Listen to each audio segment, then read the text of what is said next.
Welcome to the Tech Talks Daily Podcast, where you can learn and be inspired by real-world examples of how technology is transforming businesses and reshaping industries in a language everyone can understand. Here is your host, Neil C. Hughes.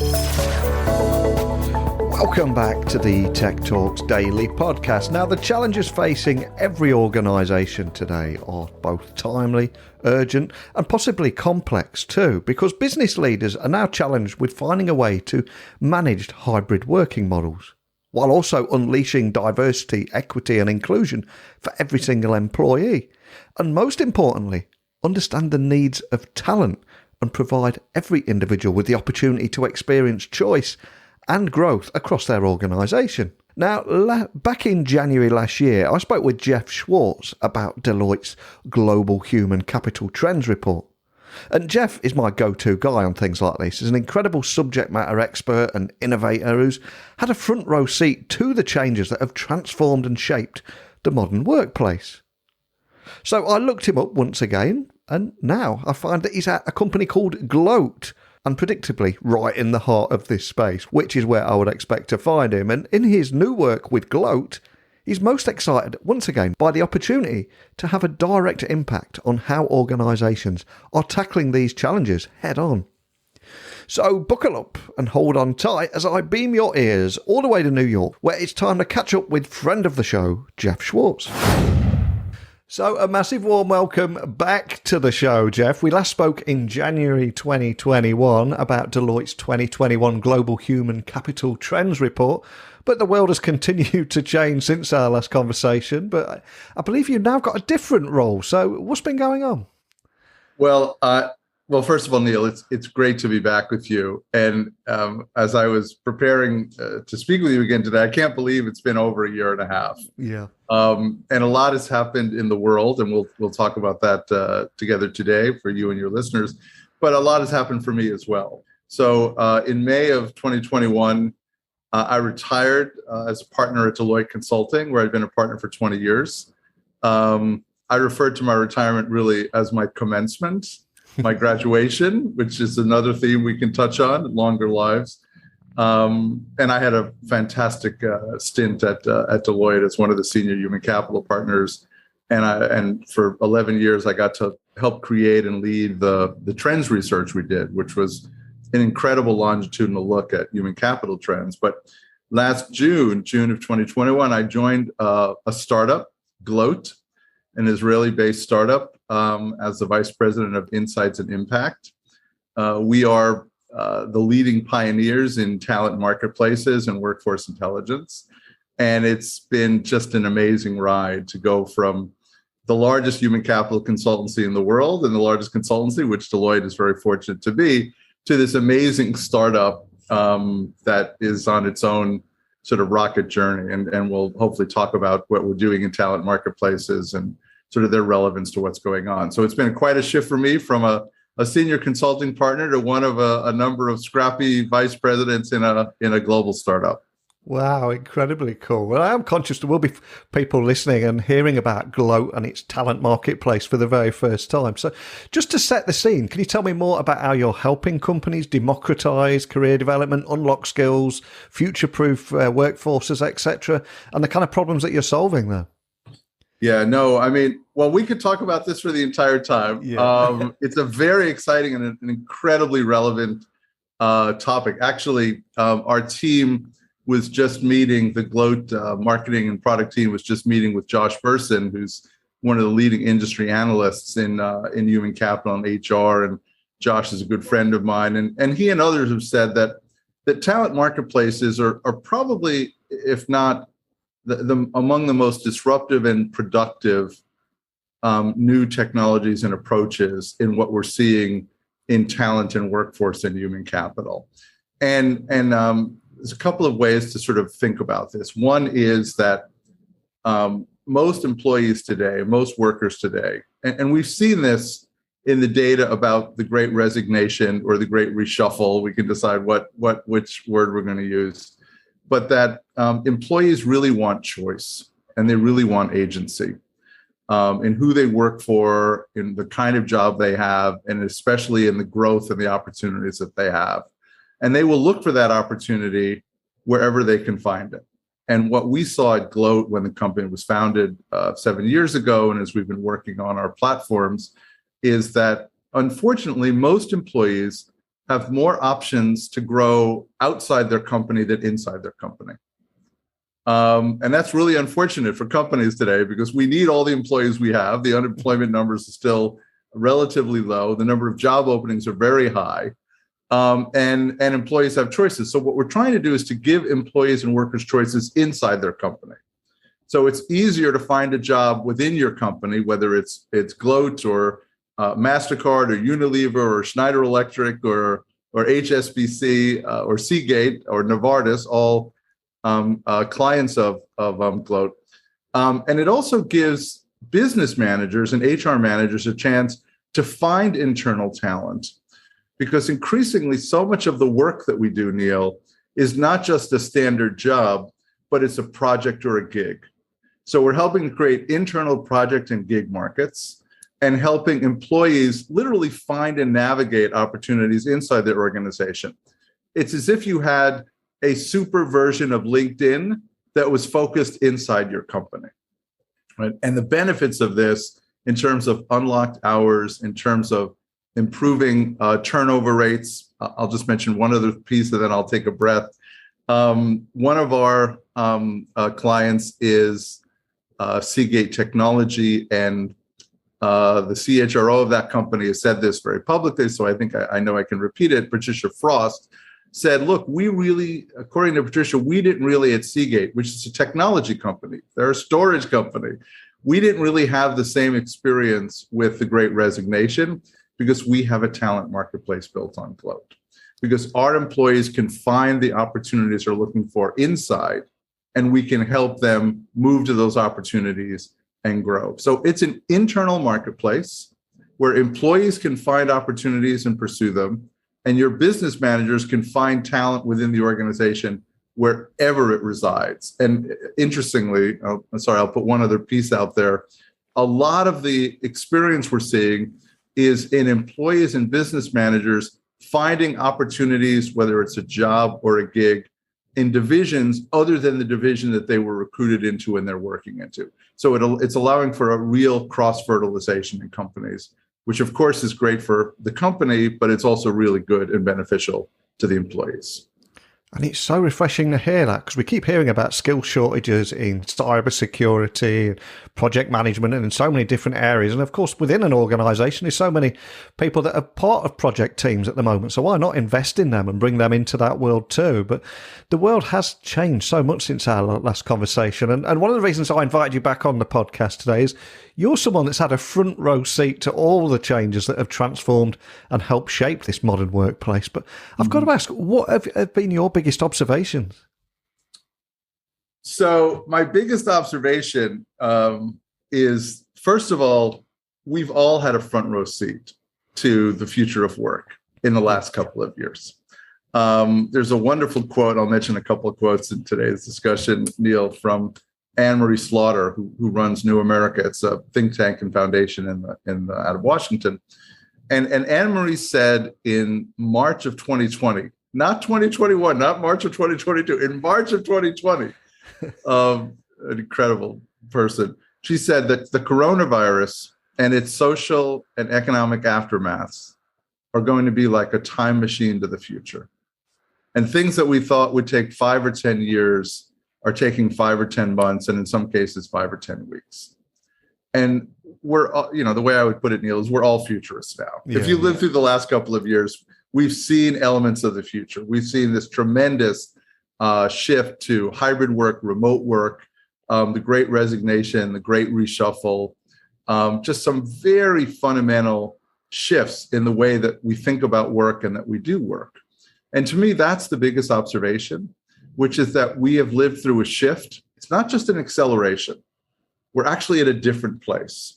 So if you think back, when I think back with my colleagues and business leaders and tech leaders, where were we at the end of 2019?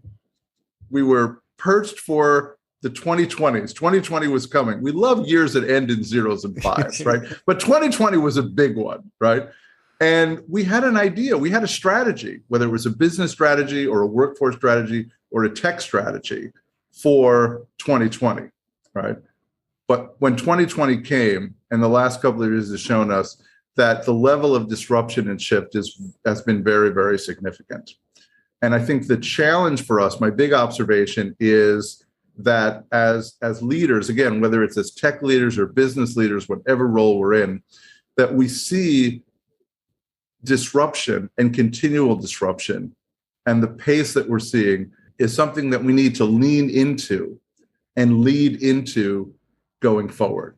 There's no return to the office.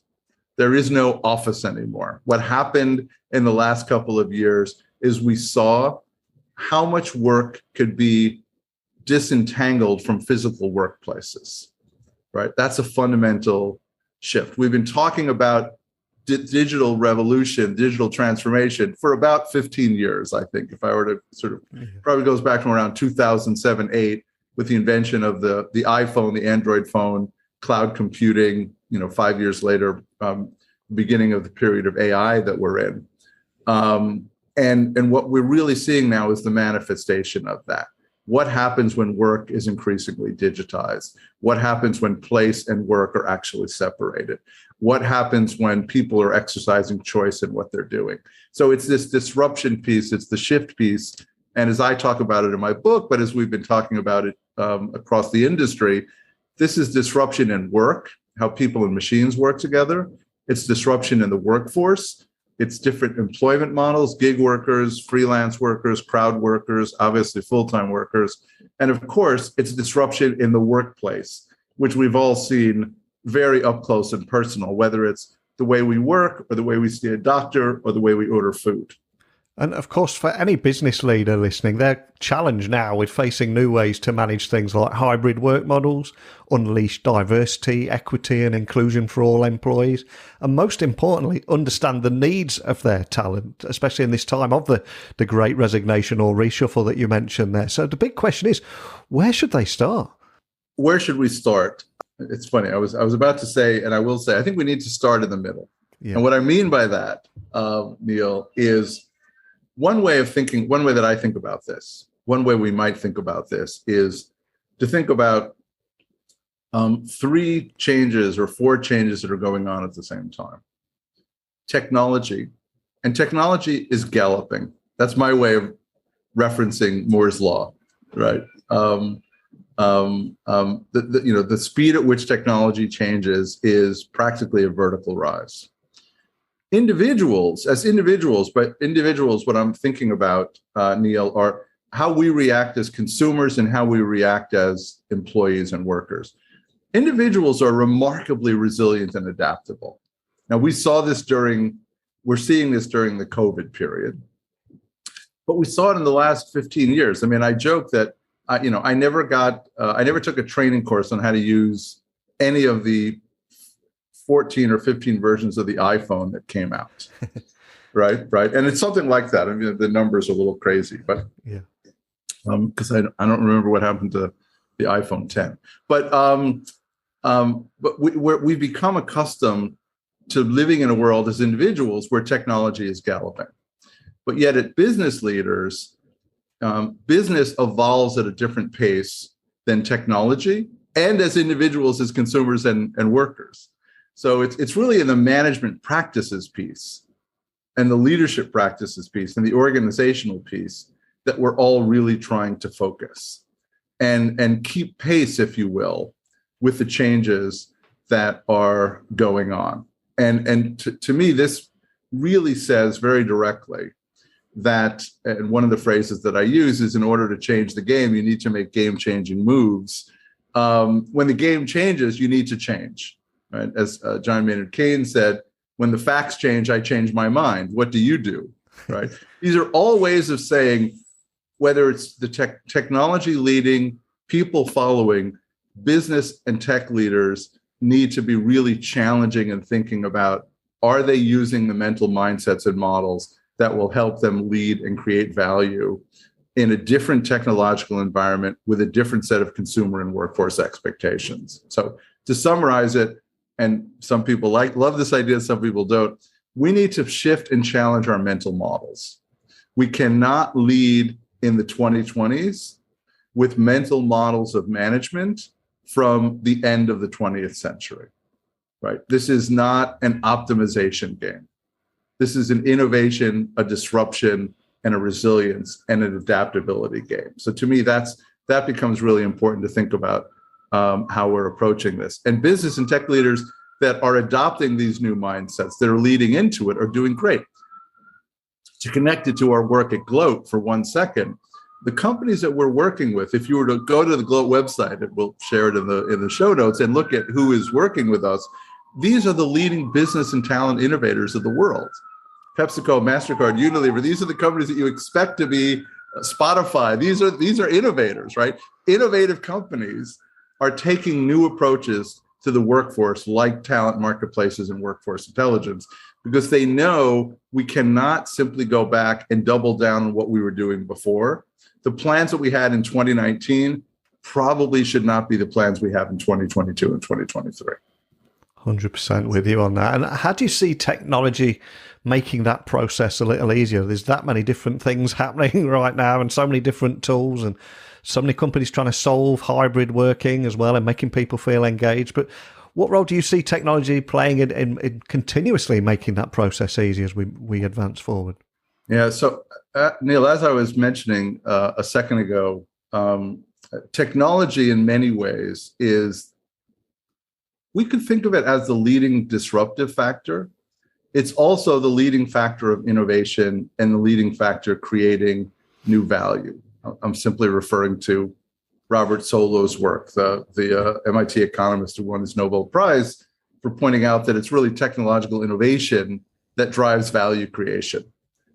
It's not cost savings and optimization, which is interesting that not every business leaders got that memo yet, that it's creating new value that creates value, not optimizing what you've been doing before. What's interesting about technology today is, I was going to say it's complex, but I'm trying to say this in a very positive way, right? Which is whether it is the power of mobile and cloud computing, whether it is the power of AI, which we're about 10 years into this very active period of the application of artificial intelligence. I almost think of it as sort of the second wave of the digital transformation. The first wave being mobile and cloud and social. The second wave really being AI. They are making so many things possible for us, right? And so that's how I think of technology. Technology creates new possibilities for businesses and for workers and for consumers.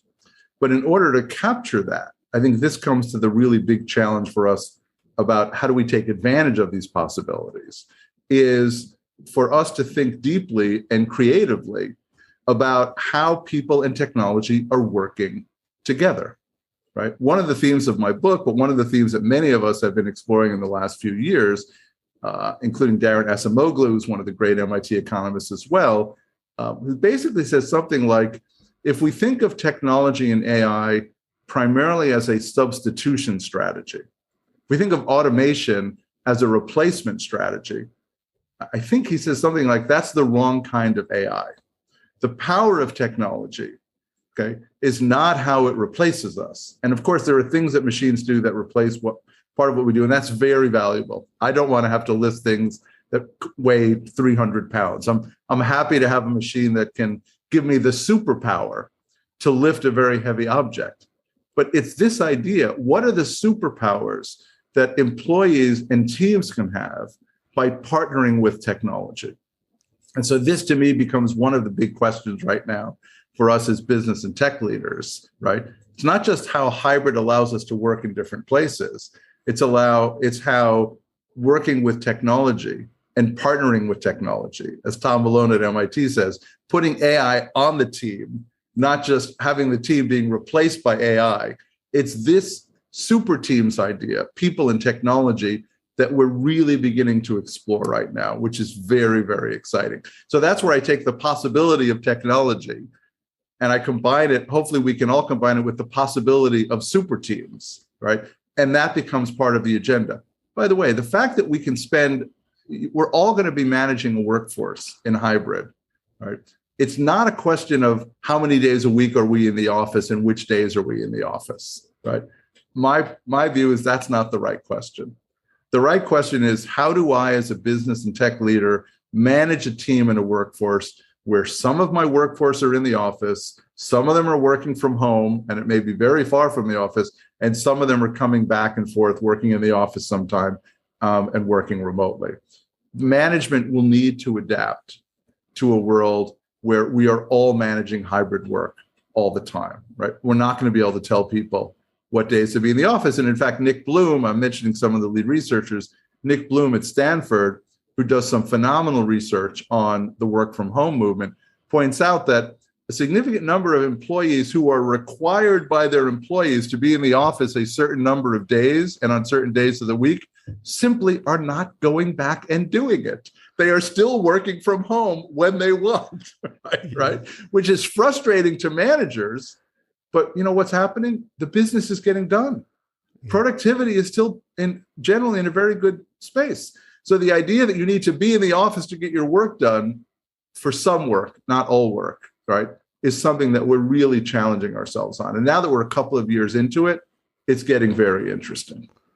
Yeah, I was listening to a podcast the other day, How the Future Works, and they had an episode dedicated to all the countries in the world that are now opening up their borders and saying, hey, come work here for 6 months. You can pay your taxes in your own country, but as long as you're contributing to our economy by buying things and eating out and all those kind of things, you can have a much higher standard of life. And there's people moving to Indonesia, Croatia, and or even island hopping and working from different places. So there's so many big changes going on there. And although, yes, we can focus on the technology, there is another argument. The biggest challenge is around reimagining an entire company culture.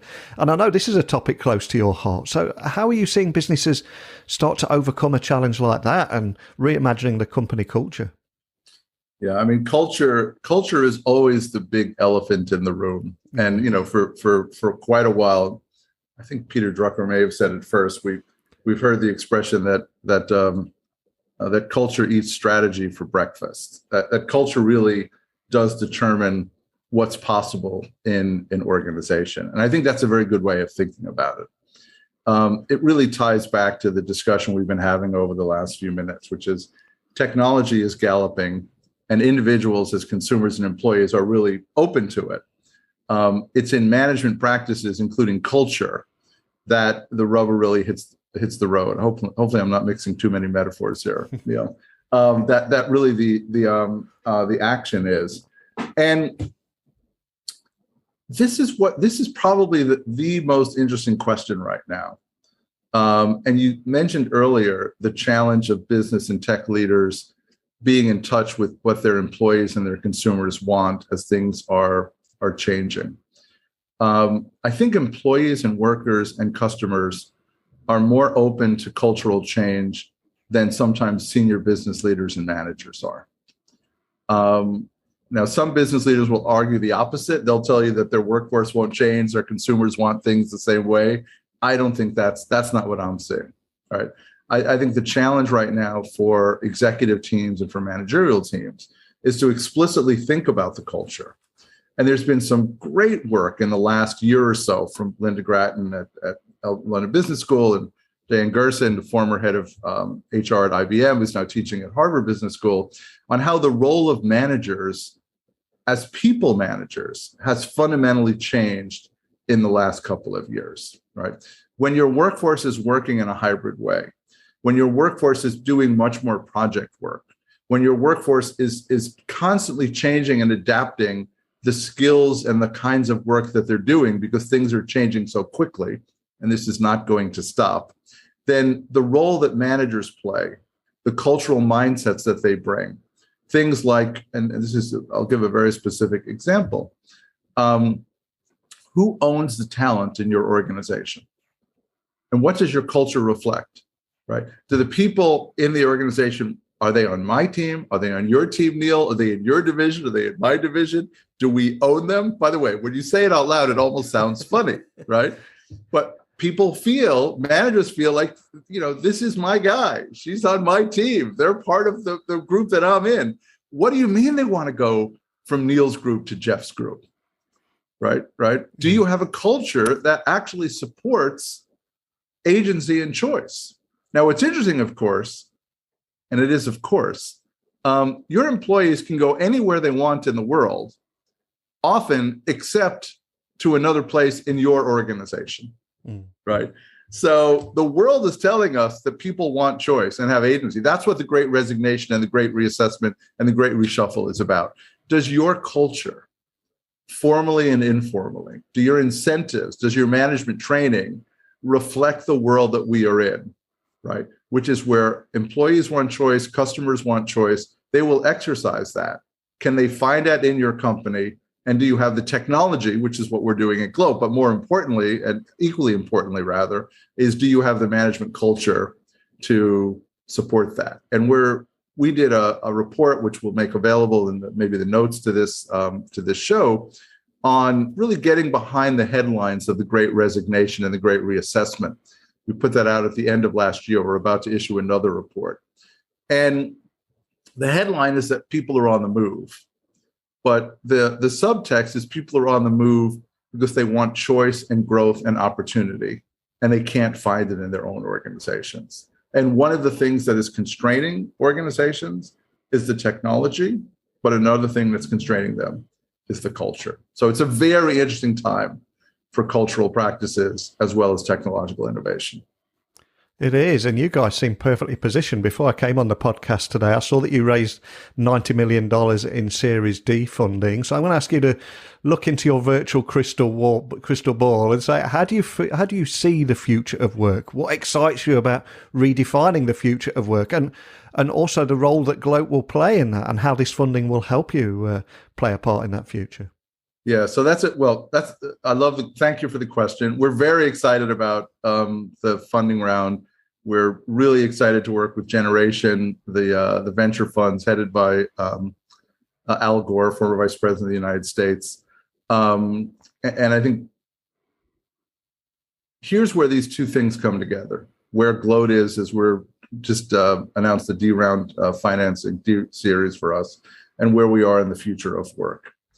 I had a conversation maybe a year ago with a columnist of the New York Times, and he asked me, "Where are we in the future of work? Like, if you were to put it on a timeline, where are we?" It's a great question, and I said, "Well, if the last decade, think about 2010 to 2020 was the sort of precursor to the future of work. In the last decade, we were primarily in a period of experimentation and discovery, right? We were experimenting with collaborative technologies, Skype, WebEx, all these different technologies. We were starting to look at how we can use AI. We were doing some telework, but not a lot of telework. So many of the things that we accelerated into in the 2020s, we were experimenting with in the last decade. This decade is about the future of work at scale and speed. This is not entirely an experimentation decade. The companies that are shifting from sort of gear 1 to gear 3 or 4, when we used to drive manual cars, when we need to be operating at a different speed and a different scale than we were before. That's where we are in the future of work.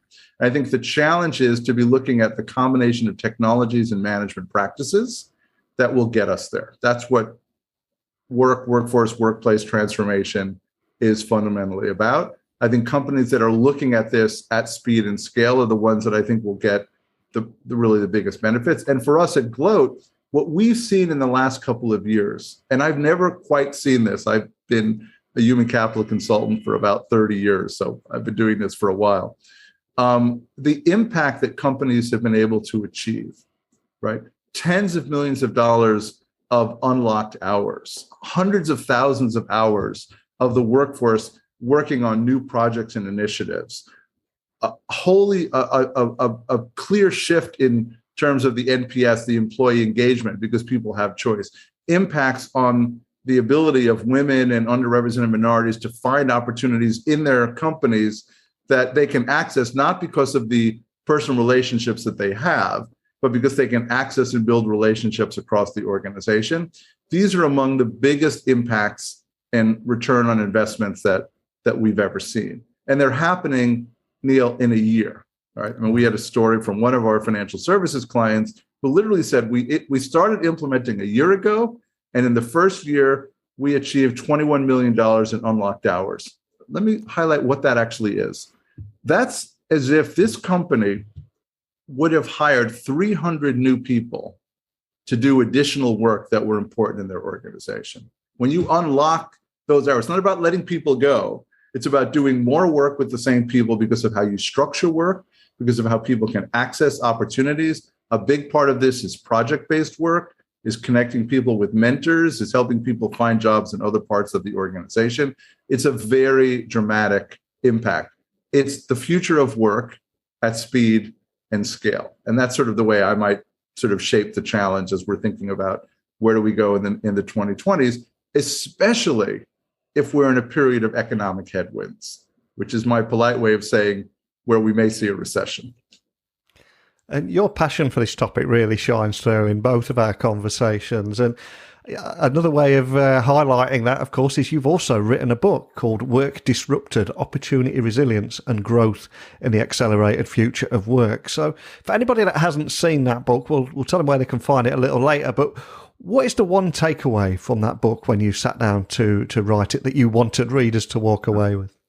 The one takeaway from Work Disrupted is really reflected in, I think you and your listeners now know that I love quotations. It's a quotation from Albert Einstein, who said that you can't use an old map to explore a new world. And that's the takeaway, which is, in order to lead and manage business and technology and people in the 21st century, we have to shift and move beyond the models that were successful in the 20th century, right? We need new maps, new mindsets, new mental models. And that's really what this book is about. In a world of dynamic work where people and machines are working together, in a world where it's an incredible continuum of workforce options, from full-time employees to crowd workers to machines as talents, to a world where, companies have hybrid workforces, remote workforces, and in-person on-premise workforces, right? What are the mental models that will help us think that through? And then what are some of the stories and actions and narratives that will help us? Because I'll summarize it this way. Managers and executives and tech leaders get to choose the questions and the stories that they ask and tell. And that's really what we're talking about in Work Disrupted. Are we telling stories and asking questions that reflect the challenges and the possibilities of where we are and where we're trying to go?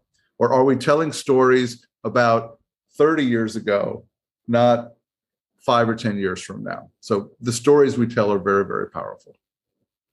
And speaking of stories, as you know, I always like to end the podcast on a fun note. So I'm going to ask you to take us home. Can you share the funniest or most interesting story that has happened to you in your career?